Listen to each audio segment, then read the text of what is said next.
So we have hair sheep. They're called Katahdins, and they shed every year. And I wanted to show you something that's really cool. We have a birdhouse here.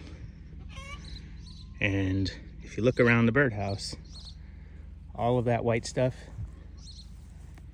is Katahdin sheep hair. And what the birds do is they use that as a nesting material. Let's see if anybody's home. There's a bird actually picking up some stuff there.